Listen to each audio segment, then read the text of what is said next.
Hello and welcome to this little Spalluccipedia video.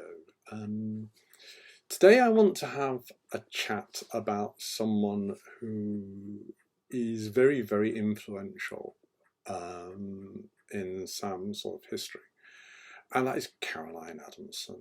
Now, we first catch a glimpse of her actually way, way back in the casebook Sam Spallucci, in the case of the paranoid poltergeist. We meet John, who is Sam and Caroline's son, although we don't know it at the time. And we see him head off into his mother's car, and we catch a glimpse of this sort of like the brown hair, and they drive off into distance. And we find out that John has had an argument with his mum about Sam and doesn't know why she's really, really angry about him. And we don't know why she's angry about him at the time. It only really transpires as to what's going on in the next book goes from the past, when Caroline rocks up in Sam's life, says that her son is in trouble with Malcolm Wallace, and she says that she wants Sam to go and do the old investigation thing. Little does Sam know at the time that John is actually his son, and that Caroline is just using him to try and get into information about Wallace. The whole thing, well, goes south, shall we say, and we end up at the end of Ghost with Caroline walking off into the distance, and Sam left on his own, and John in a hell dimension known only as Beyond.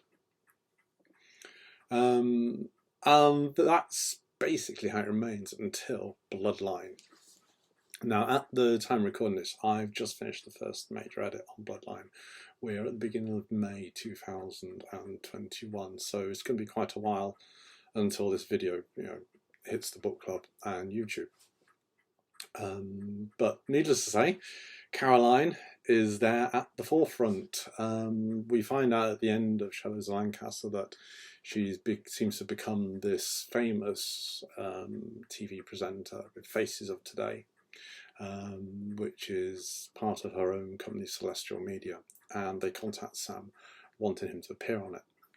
And we find out in Bloodline that not only is he to appear on it, he's to appear on it with Vincent Stone, who is sort of like the head honcho of Bloodline, unbeknownst to members of the public. This guy has walked into Lancaster and started rejuvenating St George's Quay, and Caroline says that she wants to interview him and she wants to interview Sam, and it'd be a good sort of like comparison.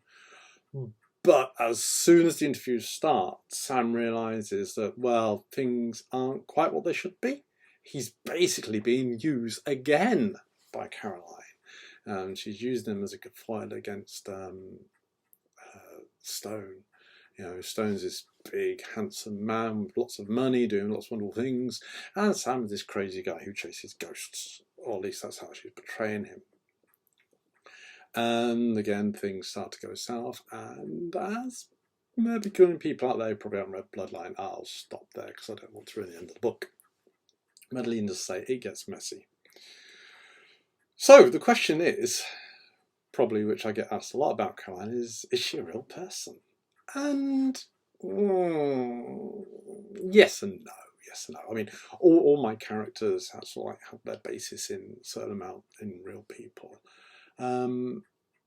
Caroline and Sam's original relationship, as we saw like in the flashbacks, like Sam's a few years older than Caroline, is sort of based on a relationship I had at university. I was going out with this girl who was 5 years younger than me.